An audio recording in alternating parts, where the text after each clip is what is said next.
भगवान ने कहा कि त्रेता में सबरी के जूठे बेर खाने में जो आनंद आया और द्वापर में जो विदुरानी के छिलके में आनंद आया वह बड़े बड़े राजाओं के यहाँ भोजन करने में नहीं आया। कितना सौभाग्यशाली वो भक्त है जिसे अपने अंतिम क्षणों में भगवान याद कर रहे हैं। उद्धव विदुर मिले तो कहना मैं याद कर रहा था। उद्धव जी और विदुर जी का मिलन हुआ और यह कोई ऐसा वैसा मिलन नहीं भक्तों, ये भाव और रस का मिलन है।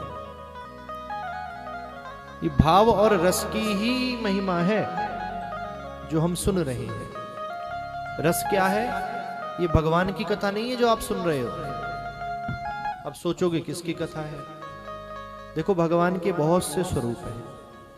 आप बिहारी जी को देख लीजिए, कहीं लड्डू गोपाल स्वरूप में है, कहीं बिहारी जी के स्वरूप में है, कहीं राधा रमण लाल जू के स्वरूप में है, अनेक अनेक स्वरूप में है। कहीं रास रचा रहे हैं, कहीं अर्जुन के संग विराट स्वरूप में है, अलग अलग स्वरूप है। उसी प्रकार से हनुमान जी का स्वरूप देखिए, कहीं आशीर्वाद दे रहे हैं, कहीं लंका उठा रहे हैं, कहीं भगवान श्री राम के श्री चरणों में बैठे हैं। अनेक अनेक स्वरूप हैं। उसी प्रकार से भगवान का एक स्वरूप है रस स्वरूप। कौन सा स्वरूप? रस स्वरूप। इसलिए भगवान की कथा नहीं है, स्वयं भगवान ही रस स्वरूप में आकर हम सबके बीच में प्रवाहित होते हैं। बस आवश्यकता है कि भाव और रस का मिलन क्या है? भाव रूपी पात्र में ही आप भगवत नाम रूपी रस को एकत्रित कर सकते हो।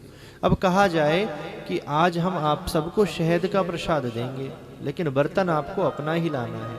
अब सोचोगे हम तो कुछ लेकर नहीं आए, ले किस में जाएंगे इस प्रसाद को? उसी प्रकार से जो कथा रूपी रस का जो प्रसाद है, ये सिर्फ भाव रूपी पात्र में ही जा सकता है, हृदय रूपी पात्र में ही जा सकता है। और सुंदर कटोरी में शहद रूपी प्रसाद ले जाओ, आनंद आ जाएगा। और वही कटोरी अगर मिश्री की बनी हो तो पहले शहद रूपी प्रसाद का सेवन करो, फिर कटोरी फोड़ के खा जाओ, एक नया स्वाद मिलेगा। तो यह आपके हाथ में कि पात्र कैसा है।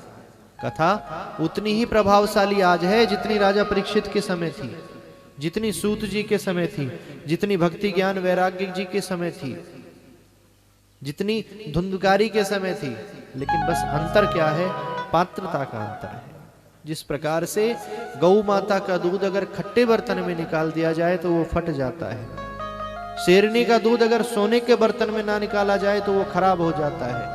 उसी प्रकार से ये कथा रूपी रस अगर भाव रूपी पात्र में ना लिया जाए तो इसका असर थोड़ी देर में ही खत्म हो जाता है। एक कान से सुना और दूसरे से निकाल दिया। तो भाव होना चाहिए। कैसा भाव होना चाहिए? एक किसी के आप बर्थडे में गए बच्चे के, और आप बच्चे को खिलाने लगे, सूटेड बूटेड होके बढ़िया तैयार होकर गए, और जैसे ही बच्चे को खिलाने लगे बच्चे ने मलमूत्र का त्याग आपकी गोदी में कर दिया। अरे जल्दी लो इसको, हम तो कपड़ा भी नहीं लेके आए, सारी यात्रा खराब हो गई है, सारा मूड उतर गया आपका। और यही लीला अगर बालक माता की गोदी में करता है दिन में कितनी बार, तो माता को क्रोध नहीं आता, माता को आनंद आता है, तुरंत उसे साफ करती है, नहलाती है। भाव का अंतर है। इसी प्रकार से भाव का अंतर ही कथा में फल का अंतर दिखाता है कि आप पात्रता कैसी कर रहे हैं।